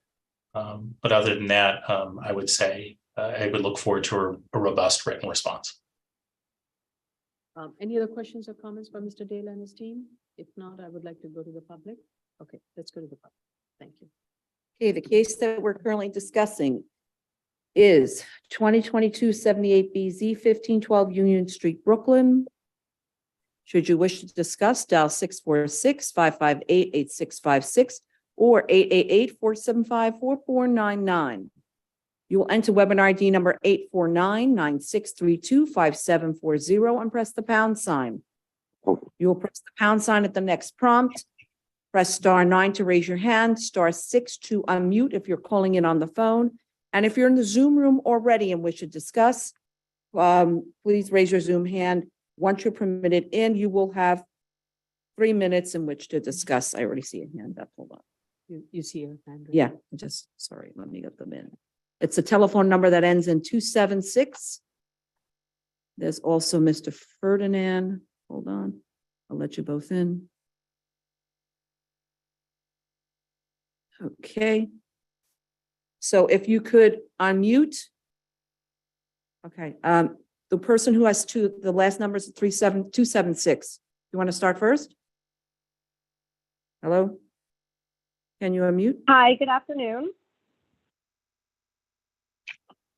Please state your name. Please state your name. Hi, good afternoon. My name is Avian Tai. I'm a resident in the neighborhood on the block. Do you wish to make a statement regarding this case? Yes, I would. I You have didn't 3 have the minutes. opportunity. Okay, thank you. I did not have the opportunity to submit the form for objection, so I wanted to make sure to call in to note my objections. To kind of reiterate what some of the folks had said that sent in objections, I'm really concerned about the traffic and the noise and the level of garbage that this house of worship may bring to the neighborhood. There is a synagogue that's on Kingston and Eastern Parkway, and outside the synagogue is always extremely dirty. It's messy, lots of garbage out there. And if that's indicative of what this house of worship might bring to the block, it can be very problematic, right? And then just in terms of the traffic, parking is extremely hard in this neighborhood. And I'm just really concerned that the parking situation will just be exacerbated or be worse if this comes to the neighborhood. So I just wanted to make sure to call in to note those objections. And also earlier today, about an hour ago, I was speaking with a neighbor and she told me that she had not received the letter that came from the Board of Standards and Appeals for the form of objection. So do they have some kind of a remedy for that? Is there a way for them to still submit objections? at this point? Yes, the application, this was the first hearing, so we will, from the comments that you've received, there will be continued hearing, so you will have during this whole period, not only testify virtually as you're doing so, but also submit written statements. And Okay, great. And so, at the end, stay tuned. At the end of it, we will give you the email address where you can submit your documents. Okay. okay, perfect. Thank you. And would it be okay if I were to just make a photocopy of this document of the blank form and have like my neighbors fill it out too, since they didn't actually receive this form themselves? Yeah. Yes. Okay. All right, great. I'll let them know they can do that. All right. Well, that's it for me. I just wanted to note those objections. Thank you. Thank you. Thank you so much. Ferdinand, oh, sorry, thank you. Mr. Ferdinand? Hi, good morning, good afternoon. Hello? Yes, go ahead, sir. We can Oh, hear. I just wanted to make sure. Good afternoon. So I didn't know all the details until I was watching this session about why the synagogue wanted to come up, and my heart does go out to the community that is looking for a place to stay. But I heard a lot of their community and running trend, and I'm actually here to speak on behalf of our community, of everyone that's there. The issues that the last caller just raised, and that was raised by one of the commissioners about the noise, and especially about the parking. The parking is a serious issue, and there are talks of having like registered parking spaces and how to enforce that, but I don't even know if that's going to work, if that's a possibility. But I do know that my father at 73 years old spends about 3 or 4 hours sometimes looking for parking. The streets are very narrow, they're very small. When, like you said, the holidays are sometimes long and they're often, so that usually when my church has a holiday, more people do show up. So there's going to be more traffic, and the streets as they are already small. So as far as car traffic and foot traffic, it just doesn't seem like the best place to put a building like this in the community. I don't think it's a good idea. My heart goes out to the people looking for a space, but this is not a space that is for the community. I think that a playground or something with art or a garden that would bring kids of the community together of all faiths and beliefs is a better idea.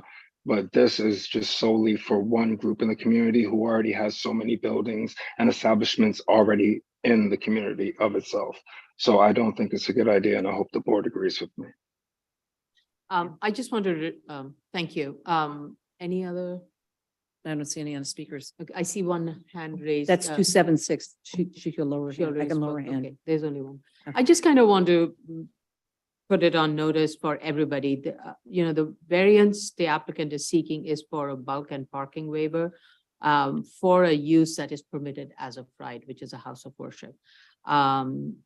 Regardless of its denomination, any house of worship is permitted to seek a variance, provided it meets the programmatic need. And a lot of our questions and back and forth is regarding the programmatic need. So I just kind of want to let everybody know that. Thank you all for your call in and participation. And Ms. Matias, do you want to share the email address where? Sure. If any member of the public on this case wants to submit anything, it's submit@bsa.nyc.gov. You may submit a letter or any documentation to that email address. Please make sure you indicate the calendar number and the address. And the calendar number is? The calendar number is 2022-78BZ, Baker Zebra. And the address is 1512 Union Street, Brooklyn. Yes. Oh, okay. Tracy, you have your hand up? Ms. Yes, I just wanted to confirm, I don't believe a parking waiver is involved in this application. Is that correct? Oh, this is the FAR. I'm sorry, Right, this is just a bulk and height and setback. Yeah. You're right. Yes. Okay. Sorry. Thank you. Yes, And the we will applicant is not seeking a parking waiver. Right. Those who called in, public, please note this. They're not seeking a parking waiver. It's just bulk, height and setback. Right. And also there will be a second hearing on this case, and you can check back with the board as to when the next hearing will be available. So this is a perfect segue. Mr. Dale, how long will it take for you to make the next submission? I would say that we would be able to make, I know that it's my understanding there's only the one hearing in June, and that's very packed.